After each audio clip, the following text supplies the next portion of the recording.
Namaste, welcome back to Hindi learning class. Dear students, കഴിഞ്ഞ 2 ക്ലാസ്സുകളിലായി നമ്മൾ ഹിന്ദിയിലെ ചിഹ്നങ്ങൾ ചേർക്കാത്ത വാക്കുകളും ചിഹ്നങ്ങൾ ചേർത്തുള്ള ചെറിയ ചെറിയ വാക്കുകളും എഴുതാനും വായിക്കാനും പഠിച്ചുവല്ലോ. ഇനി നമുക്ക് ഇന്നത്തെ ക്ലാസ്സിൽ പഠിക്കേണ്ടത് ഹിന്ദിയിലെ കുറച്ചുകൂടെ വലിയ വാക്കുകൾ, അതായത് 3-4 അക്ഷരത്തിലുള്ള വാക്കുകൾ ചിഹ്നങ്ങൾ ചേർത്ത് എങ്ങനെ വായിക്കാം എന്നുള്ളതാണ്. എല്ലാവരും നന്നായി ശ്രദ്ധിച്ചിരിക്കണേ. നന്നായിട്ട് ശ്രദ്ധിച്ചാൽ ഇത് പെട്ടെന്ന് മനസ്സിലാകും. ഹിന്ദി വായിക്കാനും എഴുതാനും നിങ്ങൾക്ക് പഠിക്കണമെങ്കിൽ ആദ്യം അക്ഷരമാല നന്നായി പഠിക്കണം. സ്വരാക്ഷരം ആൻഡ് വ്യഞ്ജനാക്ഷരം രണ്ടും നന്നായി പഠിച്ചെങ്കിൽ മാത്രമേ നമുക്ക് ഹിന്ദി വായിക്കാനും എഴുതാനും കഴിയുകയുള്ളൂ. Okay, let us start. ആദ്യം എഴുതാൻ പോകുന്നത് കിതാബ്. കിതാബ് എന്നെങ്ങനെ എഴുതും? കിതാബ് എന്നെഴുതാൻ കാ എഴുതിയിട്ട് കായുടെ ഇടതുഭാഗത്തേക്ക് ഇങ്ങനൊരു വള്ളി കൊടുക്കുക. എല്ലാവർക്കും അറിയില്ലേ കാ എഴുതാൻ? കാ, പിന്നെ കായുടെ ഇടതുഭാഗത്തേക്ക് ഇങ്ങനെ ഒരു വള്ളി വരച്ചാൽ കി. ഇത് ഇ എന്ന ചിഹ്നമാണ്. കായുടെ കൂടെ ഇ എന്ന ചിഹ്നം ചേർത്താൽ കി. ഇനി ത. ത. ഇപ്പോൾ കി ത. ഇനി നമുക്ക് വേണ്ടത് താ എന്നാണ് വേണ്ടത്. കിതാബ്. അപ്പം താ നീട്ടണമെങ്കിൽ തായുടെ വലതുഭാഗത്ത് ആയുടെ ചിഹ്നം തായുടെ കൂടെ ചേർത്താൽ താ. കിതാ. നെക്സ്റ്റ് ബ. ബ. കി താ ബ എന്ന് എഴുതും. ഇത് കൂട്ടി വായിക്കുമ്പോൾ എങ്ങനെ വായിക്കും? കിതാബ്. ഒന്നുകൂടെ പറഞ്ഞേ, കിതാബ്. ഇനി മറ്റൊരു വാക്ക് നോക്കാം. ഇത് ഏതാണ് അക്ഷരം? Yes, E. ഇ. മാ. ഇത് ല. ലായുടെ വലതുഭാഗത്തേക്ക് ഇതുപോലൊരു വള്ളി വരയ്ക്കുക. ഇത് ഈ എന്നുള്ള ചിഹ്നമാണ്. ഈ എന്നുള്ള ചിഹ്നം ലായുടെ കൂടെ ചേർത്താൽ ലീ. കൂട്ടി എങ്ങനെ വായിക്കും? ഇംലി. ഇനി നമുക്ക് അടുത്തൊരു വാക്ക്. ഇത് ഏതാണ് അക്ഷരം? Yes, A. എയുടെ മുകളിലായി ഇങ്ങനെ ചരിച്ചൊരു വര വരച്ചാൽ ഐ. ഐ. ന. ക. ഐ ന ക. എങ്ങനെ കൂട്ടി വായിക്കും? ഐനക്. ഐനക്. ഇനി അടുത്ത വാക്ക് ആ.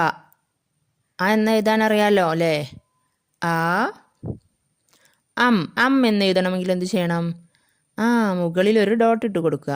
അക്ഷരത്തിൻ്റെ മുകളിൽ ഡോട്ട് ഇട്ടാൽ ഏതക്ഷരമാണോ അതിൻ്റെ ചിഹ്നമാകും. ഇവിടെ ഇപ്പോൾ ആയുടെ മുകളിൽ തന്നെയാണ് ഡോട്ട്. അപ്പോൾ അം. ഗാ. ഇനി ഗാ എന്ന് നീട്ടണം. ഗൂ എന്നാണ് നമുക്ക് വേണ്ടത്. അപ്പോൾ ഊ ചിഹ്നം.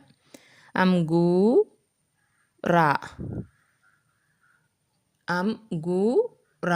എങ്ങനെ കൂട്ടി വായിക്കും? അങ്കൂർ. അങ്കൂർ. നെക്സ്റ്റ് വേറൊരു വാക്ക് നോക്കാം. ഇത് ഏതക്ഷരം? സ. ഇത് ഫ. നമുക്ക് വേണ്ടത് ഫേ എന്നാണ്. ഫേ എന്നെഴുതാൻ എ ചിഹ്നം ഇട്ട് കൊടുക്കുക. ഇതിൻ്റെ മുകളിൽ നിന്ന് ഇങ്ങനെ ചരിച്ചൊരു വര. ഫേ. ചിഹ്നങ്ങൾ വിശദമായി ഞാൻ മറ്റൊരു വീഡിയോയിൽ ചെയ്തിട്ടുണ്ട്. കാണാത്തവർ അതൊന്ന് പോയി കാണണേ. സ ഫേ ദ്. സഫേദ്. സഫേദ്. വായിക്കാൻ അറിയാലോ അല്ലേ? സഫേദ്. എല്ലാവരും ശ്രദ്ധിക്കുന്നുണ്ടല്ലോ അല്ലേ? നമ്മളിപ്പോൾ 5 വാക്കുകൾ എഴുതി. ഇനി കുറച്ചുകൂടെ നമുക്ക് എഴുതാം. വളരെ കുറച്ച് വാക്കുകൾ മാത്രമേ ഇന്ന് പഠിക്കുന്നുള്ളൂ. ഇനി നമുക്ക് അടുത്ത വീഡിയോകളിലൊക്കെ ആയിട്ട് കൂടുതൽ വാക്കുകൾ വായിക്കാനും എഴുതാനും പഠിക്കാം. ഇനി നമ്മൾ എപ്പോഴും ഉപയോഗിക്കുന്നൊരു വാക്കാണ്. ഇതേതാണ് അക്ഷരം? ന. നായുടെ വലതുഭാഗത്തൊരു വരയിട്ടാൽ നാ എന്ന് വായിക്കും. നാ. ഇനി റായുടെ ഇടതുവശത്തേക്ക് ഇങ്ങനൊരു വള്ളിയിട്ടാൽ ഇ എന്ന ചിഹ്നമാണ്. റായുടെ കൂടെ ഇ എന്ന ചിഹ്നം കൂട്ടിയാൽ റീ. റീ എന്നും രീ എന്നും വായിക്കും. ഇവിടെ ഇപ്പോൾ രീ എന്നാണ്. യാ, ല. നാ, രീ, യാ, ല എന്ന് കൂട്ടി വായിക്കുന്നത് എന്താണ്? നാരിയൽ. നാരിയൽ. ഇനി അടുത്തൊരു വാക്ക്. ഇത് ഏതാണ് അക്ഷരം എന്ന് പറയൂ? ഘ. ഘ, റാ, ഗ. ഇനി ഗോ എന്നാണ് നമുക്ക് എഴുതേണ്ടത്. ഗോ എന്നെഴുതാൻ അക്ഷരത്തിൻ്റെ വലതുഭാഗത്തൊരു വര, എന്നിട്ട് മുകളിലേക്ക് ചരിച്ചൊരു വര.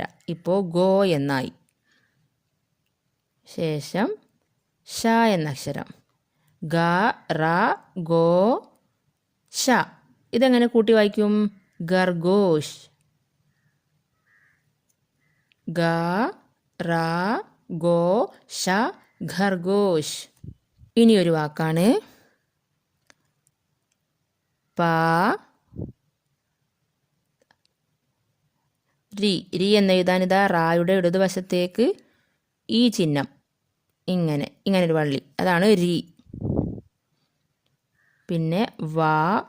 വാക്ക് ആ എന്ന ചിഹ്നം കൂട്ടിയാൽ വാ എന്ന് നീട്ടി വായിക്കും.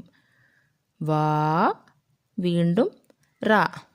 പ, രി, വാ, റാ എന്നാണ് എഴുതിയത്. ഇതെങ്ങനെ കൂട്ടി വായിക്കും? പരിവാർ. പരിവാർ എന്ന് പറഞ്ഞാൽ കുടുംബം. ഇനി മറ്റൊരു വാക്ക് നോക്കാം. ക, ബ. നമുക്ക് ബൂ എന്നാണ് എഴുതേണ്ടത്. അപ്പോൾ എന്താണ്?